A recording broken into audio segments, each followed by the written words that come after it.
j'avais fait une soirée sur le pardon il y a longtemps, et j'ai gardé l'enregistrement même si je ne l'ai pas diffusé.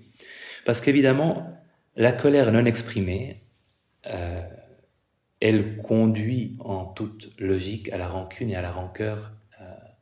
Et ça pose la question de la possibilité du pardon et de ce que c'est que le pardon version méditative. Parce que la rancune, en gros, il y a cette phrase que j'aime beaucoup. Si quelqu'un vous a fait du mal le matin, cette personne vous aura fait du mal 1000 fois le soir. Parce que vous y aurez repensé un certain nombre de fois. Et à chaque fois qu'on y repense, c'est une nouvelle petite blessure. C'est un écho de la première blessure. C'est ça la rancune. Donc c'est une rumination très toxique pour nous. Le pardon en méditation existe. C'est une pratique traditionnelle et aussi qui a été adaptée comme les autres à la méditation laïque par certains cours, pas le MBSR. Où on va utiliser des phrases comme les phrases de bienveillance pour se pardonner à soi-même, pardonner à autrui et demander pardon intérieurement. Donc, de nouveau susciter une attitude en répétant des phrases. Et comme pour la bienveillance, c'est pas un état, c'est-à-dire que c'est un processus. On est en train de pardonner et on est en train de se pardonner. On vise pas à y arriver, on vise à le faire. C'est quelque chose qu'on fait, c'est pas quelque chose qu'on obtient. C'est pas un état qu'on décrète, c'est quelque chose qu'on cultive et qu'on encourage. Une direction. Et ce n'est jamais complètement fait, parce qu'on peut s'engager dans cette direction de pardon, puis tout à coup avoir la rancune qui remonte, et reprendre cette direction, et avoir de nouveau de la rancune qui revient. Donc, c'est vraiment un processus graduel, et pas une grande déclaration, parce que c'est un piège avec le pardon, de se dire que ça doit être une grande déclaration, et qu'on doit avoir définitivement pardonné, ou s'être définitivement pardonné. On n'a pas besoin, en fait, de ça. Pourquoi pardonner? Alors, ce n'est pas pour lui faire ce plaisir, comme on aurait tendance à se le dire dans le dialogue intérieur, c'est pour se faire ce plaisir à soi-même. On le fait pour soi avant tout et pas pour autrui. Ce qui s'exprime magnifiquement dans une phrase que j'adore, la rancune est ce poison qu'on avale soi-même dans l'espoir insensé qu'il va tuer quelqu'un d'autre. Je trouve que c'est une phrase géniale, parce que c'est exactement vrai, et c'est super désagréable même d'admettre que c'est vrai, mais c'est vrai, c'est exactement ça. Donc prendre la direction du pardon, c'est se faire du bien à soi. La question n'est pas est-ce que cette personne mérite que je lui pardonne, c'est est-ce que moi je mérite de m'alléger de cette rancune. Donc ça n'implique pas, et ça c'est aussi un truc qui m'a ouvert beaucoup de perspectives, ça n'implique pas non plus de changer de relation avec qui que ce soit autrement qu'intérieurement. Vous pouvez entrer dans un processus de pardon intérieurement, ça ne veut pas dire que votre attitude doit nécessairement changer avec la personne à laquelle vous pardonnez intérieurement quand vous méditez là-dessus. Pas du tout. Donc c'est pas obligatoire de leur dire « je t'ai pardonné », de leur offrir une boîte de chocolat et de les inviter chez vous pour un... Non. Vous pouvez continuer à ne pas vouloir parler, voir une personne qui vous a blessé, tout en cherchant à lui pardonner intérieurement pour votre propre bénéfice. Ça montre même encore mieux à quel point ça peut être un bénéfice uniquement pour soi-même et pas nécessairement relationnel. Évidemment, c'est l'étape d'après, c'est qu'on peut passer à cette étape-là, mais on n'est pas obligé de le faire. De façon aussi importante, ça n'implique pas de pardonner les actions, mais de pardonner aux personnes, de changer notre relation aux personnes. Donc les actions peuvent rester impardonnables. Il y a des actions qui sont impardonnables, et c'est pas les actions qu'on pardonne ou qu'on excuse, c'est la relation qu'on a avec les personnes qui les ont commises qu'on cherche à changer.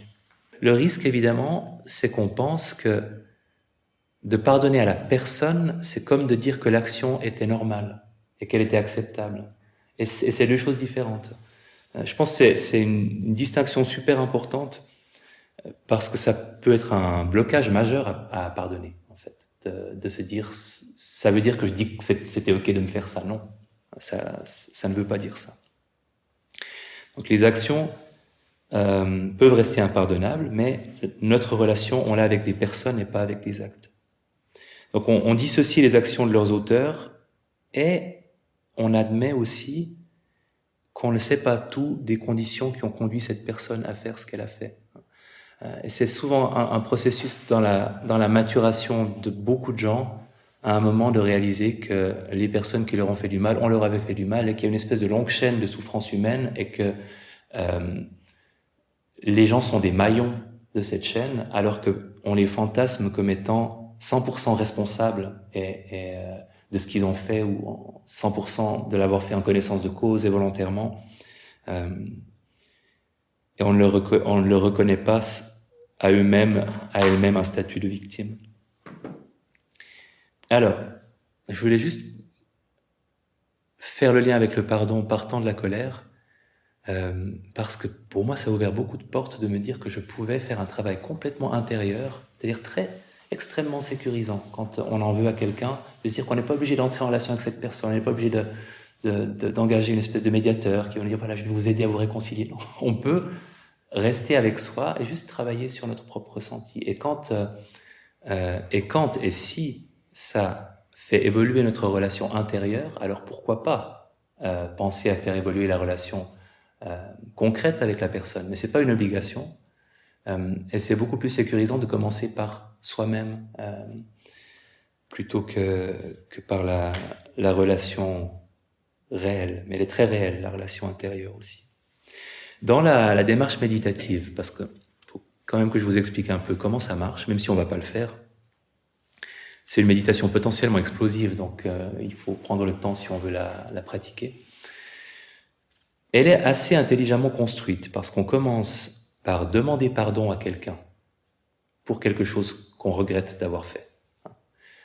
Donc on commence par se mettre soi-même dans cette position, d'avoir à se faire pardonner quelque chose. Et on demande pardon intérieurement à une personne à qui on a causé du tort. Et on répète donc une phrase qui exprime cette demande de pardon. Il y a les formulations standards. Et là aussi, la phrase, c'est un instrument. C'est l'attitude qui est surtout importante. Dans un deuxième temps, et c'est parfois super difficile, on se pardonne à soi-même un tort qu'on s'est causé à soi-même. Ou le tort qu'on a pu se causer à soi-même en général, par les décisions qu'on a prises, les mauvaises décisions qu'on a prises. Et du coup, après avoir demandé pardon et après s'être pardonné, ou en tout cas avoir pris la direction de se pardonner à soi-même, on est beaucoup plus disposé à s'engager dans le pardon pour quelqu'un d'autre. Et c'est la troisième étape. Et encore une fois, c'est comme pour la bienveillance, c'est les phrases qu'on lâche dans l'espace. Et peut-être qu'il se passe rien, ou peut-être que ça nous énerve de les prononcer parce qu'en fait on n'a pas envie et qu'on n'est pas prêt. Mais on lâche simplement ces phrases comme des sondes exploratoires. On regarde qu'est-ce qui se passe si je prononce cette phrase. Est-ce que ça me révolte? Est-ce qu'il y a quelque chose en moi qui correspond à cette phrase-là, à cette intention-là de pardon?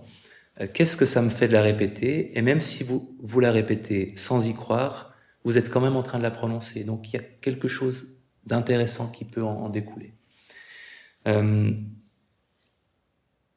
Et si vous êtes curieuse de cette méditation, je pourrais mettre l'enregistrement en ligne. C'est à peu près, ça dure une demi-heure avec les instructions. Il y a des personnes qui seraient intéressées? Ok. Comme pour la méditation de bienveillance, après c'est vous qui vous écoutez, mais commencez pas par The Big One. Prenez pas la personne au début. Testez un peu la température de l'eau avec quelqu'un. Voilà, c'était pas cool, mais et regardez comment ça se passe pour pas créer des difficultés que vous pourriez vous éviter, vous épargner. Voilà, merci. Waouh, j'ai réussi à faire tenir tout ça en 10 minutes. Vous vous rendez pas compte tout ce que j'ai sauté et compressé. Merci beaucoup, c'était chouette. Si vous avez des questions, remarques, observations, plaintes, je reste à disposition. Et le casque de vélo, si vous ne l'aviez pas trouvé dans l'obscurité, est au fond de la salle.